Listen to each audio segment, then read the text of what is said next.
కేంద్ర బడ్జెట్తో రాష్ట్రానికి ప్రాధాన్యం దక్కేలా చూడాలని ఏపీ టీడీపీ ఎంపీలకు సూచించారు చంద్రబాబు నాయుడు.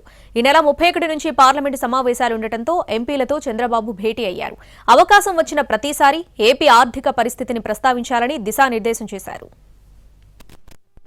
ఈ నెల 31 నుంచి జరిగే పార్లమెంట్ సమావేశాలకు టీడీపీ సిద్ధమవుతోంది. కేంద్ర బడ్జెట్లో రాష్ట్రానికి ప్రాధాన్యం ఇచ్చేలా, రాష్ట్రంలోని ప్రాజెక్టులకు అవసరమైన నిధులు కేటాయించేలా చూడాలని టీడీపీ ఎంపీలకు ఏపీ సీఎం చంద్రబాబు నాయుడు సూచించారు.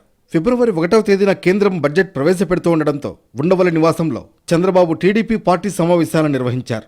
రాష్ట్రంలోని పరిస్థితులను కేంద్రానికి వివరించి రాష్ట్ర అభివృద్ధికి అవసరమైన నిధులు, ప్రాజెక్టులు తీసుకురావాలని ఎంపీలకు దిశానిర్దేశం చేశారు. 2 గంటల పాటు జరిగిన పార్లమెంటరీ పార్టీ సమావేశంలో పలు అంశాలను చంద్రబాబు ప్రస్తావించారు. ఇప్పటికే కేంద్రం వైజాగ్ స్టీల్ ప్లాంట్ కోసం 11,440 కోట్లు, నక్కపల్లిలో బల్క్ డ్రగ్స్ ప్రాజెక్టు కోసం 14,000 కోట్లు, అమరావతి నిర్మాణానికి 15,000 కోట్లు, కొప్పర్తి, ఓర్వకల్లులో ఇండస్ట్రియల్ కారిడార్లకు నిధులు కేటాయించేందుకు ముందుకొచ్చిందనే విషయాన్ని గుర్తు చేస్తూనే అదనపు నిధులు తేవడంపై దృష్టి పెట్టాలన్నారు. విభజన చట్టంలోని పెండింగ్ అంశాలను కేంద్రం దృష్టికి తీసుకెళ్లి పరిష్కరించేలా చూడాలని ఎంపీలకు సూచించారు. పార్లమెంట్ బడ్జెట్ సమావేశాలే కాకుండా పార్టీ పటిష్టతపైన చంద్రబాబు ఎంపీలతో చర్చించారు. బూత్ స్థాయి నుంచి పార్లమెంటరీ నియోజకవర్గం స్థాయి వరకు పార్టీ బలోపేతంపై దృష్టి పెట్టాలని సూచించారు. మరోవైపు ఢిల్లీ ఎన్నికలపైన టీడీపీ పార్లమెంటరీ పార్టీ సమావేశంలో చర్చకు వచ్చింది.